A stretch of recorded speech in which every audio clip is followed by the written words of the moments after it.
জয় গুরু। সবাই কেমন আছো? আশা করি ভালো আছো। তো দেখো, আমরা দুজন মিলে বেরিয়ে পড়েছি। কোথায় যাচ্ছি, কেন যাচ্ছি, সব ভিডিওর মাধ্যমে বলবো।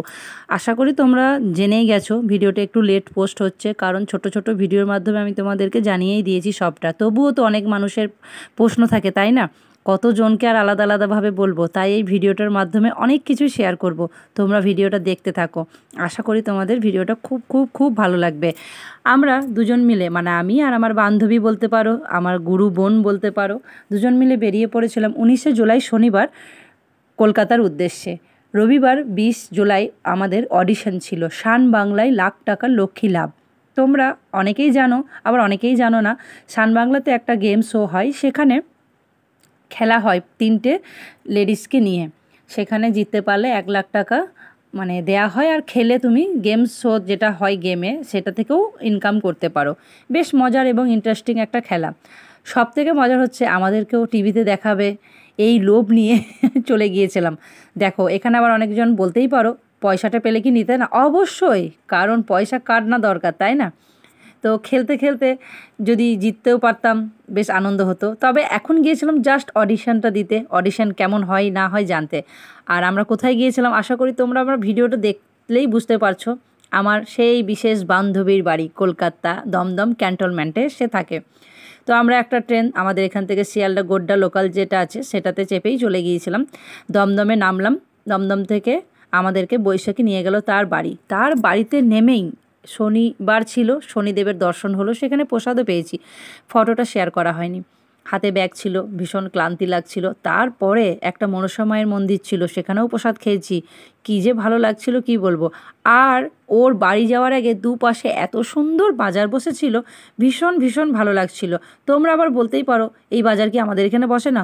না গো, এই বাজার আমাদের এখানে বসে না। এই এত সুন্দর সুন্দর ফুলের মালা, কচুর লতি, এইসব কিন্তু আমাদের এইদিকে পাওয়া যায় না। তোমাদের ওইদিকে পাওয়া যেতেই পারে। তো ফর্মালিটি অনুযায়ী জল মিষ্টি খাওয়ার পর ভীষণ খিদে পেয়েছিল, তাই বৈশাখীকে বললাম মুড়ি দাও। বৈশাখী আমাদের জন্য মিষ্টি, চপ, সিঙ্গারা সব নিয়ে গিয়েছিল বাজার থেকেই। তো আমরা বসে পড়েছি। দেখেছো কতটা ভালোবাসা থাকলে একটা থালাতে মুড়ি খাওয়া হয়। সত্যি ফেসবুককে সত্যি অসংখ্য অসংখ্য ধন্যবাদ, এত সুন্দর সুন্দর মনের মানুষের সাথে মেল করিয়ে দেওয়ার জন্য, এত ভালো একটা মানে বন্ধু দেওয়ার জন্য। আই লাভ ইউ, মানে Facebook, I love you Baishakhi. আর আই লাভ ইউ আমার সমস্ত বন্ধুদের, যারা এত সুন্দর সুন্দর কমেন্ট করো, ভালোভাবে আমাদের পাশে আছো। তো ওর ছেলেটাকে দেখো, কি গল্প না তার, বাপরে বাপ! কি করে এলাম, কখন চেপেছি, অনেক প্রশ্ন। সত্যি ওকে মানে এত মিস করছি বাড়ি আসার পর যে কি বলবো। যতক্ষণ ওদের বাড়ি ছিলাম, ও মুনমুন্দি মুনমুন্দি মুনমুন্দি সারাক্ষণ, মা আমি মুনমুন্দির পাশে থাকবো, মা আমি মুনমুন্দির পাশে শোবো, মা আমি মুনমুন্দির সাথে খাবো, সারাক্ষণ যেন মুনমুন্দি মুনমুন্দি। তোমরা আবার বলবে তোমাকে মুনমুন্দি বলে? হ্যাঁ গো, আমাকে ও মুনমুন্দি বলে, আমি ওকে পিতাভাই ভাগেলা বলি। কারণ ওর মুখে পিতাভাই ভাগেলা ডাকটা এত ভালো লাগে, সেই থেকে ওকে আমি পিতাভাই ভাগেলা বলি। পিতাভাই ভাগেলা হচ্ছে আমাদের একটা ফেসবুক বন্ধু, ভীষণ ভালো মনের মানুষ। তো দেখো, তারপরে যথারীতি সময় মতো আমরা পৌঁছে গিয়েছি। ও মা, আমরা তো গিয়ে অবাক। 8টার সময় আমরা লাইনে দাঁড়িয়ে পড়েছি। আমার আগে, মানে আমাদের লাইনের আগে 2-3 হাজার লোক ছিল, আবার আমাদের লাইনের পরেও 2-3 হাজার লোক হয়ে গেল। তবুও আমরা এগিয়ে যাচ্ছিলাম এগিয়ে যাচ্ছিলাম, একদম বাংলা, মানে যেখানে অডিশনটা চলছিল, মানে যোধপুর বয়েজ স্কুলের সামনে পৌঁছে গেছি। তখনই ঝামেলাটা লেগে গেল। এত লোক ওরা সামলাতে পারেনি, যেহেতু ওরা ডিস্ট্রিক্ট বেঁধে দেয়নি। তো ঝামেলা করছিল। আমরা যতটা সম্ভব মানে এগিয়ে যাওয়ার চেষ্টা করছিলাম, কিন্তু ফল হয়নি। তারা অ্যালাউন্স করে দিল যে অডিয়েন্সটা মানে অডিশনটা আর নেওয়া যাবে না, আমাদেরকে ক্ষমা করবেন, আমাদের অডিশন ফর্ম শেষ হয়ে গেছে, আপনাদের নেক্সট অডিশন ডেট জানানো হবে। আর আমরা আশা করছি এই ভুলটা আর হবে না, ডিস্ট্রিক্ট অনুযায়ী করা হবে। ওপরওয়ালা মালিক একটা নিরাশা হতাশা নিয়ে বাড়ি ফিরে এলাম।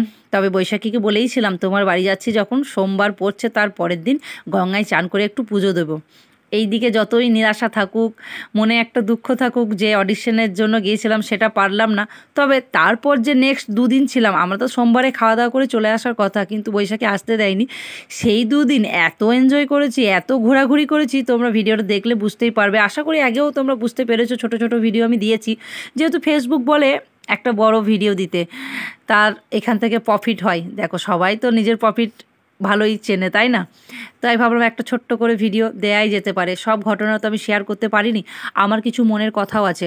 তো আমরা দেখো মানে ট্রেন থেকে নেমে বাসে থেকে নেমে, যেহেতু ওদের স্টপেজ একটা দুটো হতেই পারে, কিন্তু বাস ট্রেন না ধরলে তুমি যেতে পারবে না।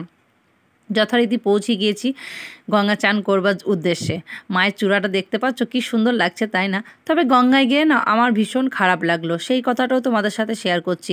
অনেকে এটা না জেনেই করে থাকে, আবার অনেকে জেনেও করে থাকে।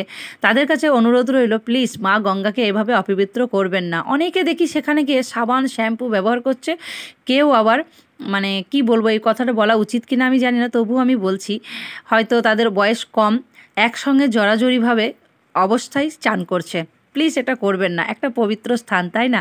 আমরা তো এখানে পুণ্য অর্জন করতে এসেছি, পাপ নয়। তাই যতটা সম্ভব একটু এইগুলো এড়িয়ে চলুন। কেউ সাবান শ্যাম্পু মা গঙ্গার সামনে মানে মা গঙ্গার জলে মাখবেন না, এটা মানে আমাদেরই মানে একটা পাপই বলতে পারেন। জানি না আমার কথাটার সঙ্গে সহমত হবে কিনা সবাই, তবুও শেয়ার করলাম। আমরা তো খুব সুন্দরভাবে, যেহেতু আমরা বাড়ি থেকে স্নান টান করেই গিয়েছিলাম, কারণ গঙ্গা চান করতে যাচ্ছি, বাসি কাপড় জামা পরে গেলে তো চলবে না, তাই না? তাই আমরা বাড়ি থেকে ফ্রেশ হয়ে আবার গঙ্গাতে শুধু ডুব দিয়ে মানে চলে এসেছি। তারপর তো মানে পুজো করেছি। পুজো করার ভিডিও তোমাদের সাথে শেয়ার করতে পারিনি, কারণ সেখানে মোবাইল জমা নিয়ে নেয়। দক্ষিণেশ্বর মন্দিরে গেলেই মোবাইল কিন্তু জমা নিয়ে নেয়, তবে আমরা সেখানে জমা দিইনি। বৈশাখী যায়নি, বৈশাখী বলছিল আমরা তো যখন মন তখন আসতে পারি, তোমরা যাও, আমি তোমাদের ব্যাগ মোবাইল নিয়ে আর ছেলেটাকে নিয়ে বসে থাকি।